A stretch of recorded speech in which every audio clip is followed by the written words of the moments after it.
depending on the patient's age. If they're younger and their aging in the forehead isn't extensive, and as long as the eyebrow hairs aren't underneath the orbital rim, which is the bone surrounding the eye, then we might use something that's less invasive called an endoscopic forehead lift, where you make several small incisions in the scalp and then lift the scalp and then secure it with the use of these small fixation devices. The advantage of the procedure is it's fairly quick. It's easier downtime. You probably could get people back to work within a week or so.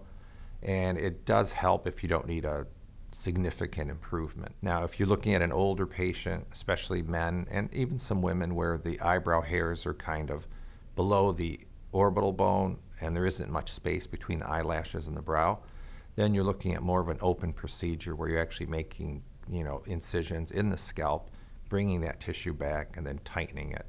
And the advantage of that is it's a longer lasting procedure. I've never had to redo a brow lift, an open type procedure, but it's a much stronger and better result. But it's like anything else, there's a higher recovery rate to it. You probably would need a minimum of 2 weeks to recover, depending on the person. So those techniques in the upper face are good. In the lower and mid face, there's several different techniques you can use for rejuvenation. The simplest just being skin excisions, which, they're easy and they're quick and they're kind of the weekend facelift procedure of old. The advantages are that they're quick, they're easy to recover from, and there isn't much risk with them or much recovery.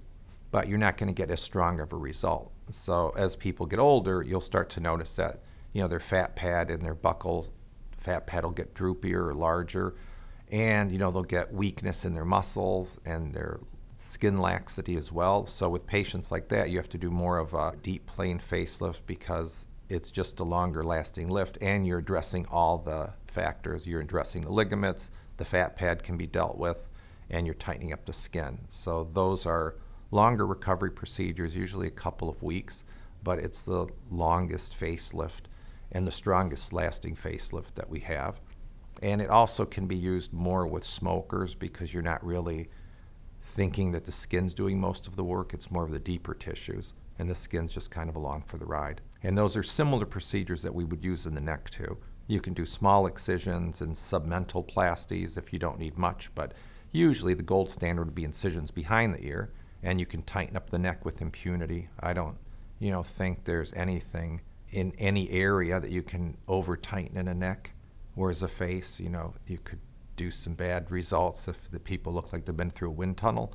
But a neck, I try and tighten as tight as I can, and I tell patients that. I'm going to tell them that it's going to be very tight after, but that's probably how it was when you were 20, so you're just going to have to get used to that a little bit. And, all those different surgical procedures, of course, are intertwined with potentially fat grafting from the patients. A lot of times now, we know that, we lose bone density as we get older, people get shorter and all that and hunched over, but probably we lose a fair amount of bone in the face too. So since we can't really replace the bone, a lot of times we'll use implants or the patient's own fat.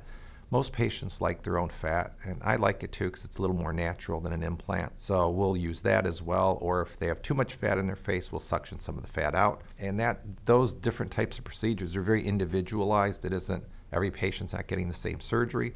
They're getting a surgery that's just right for them.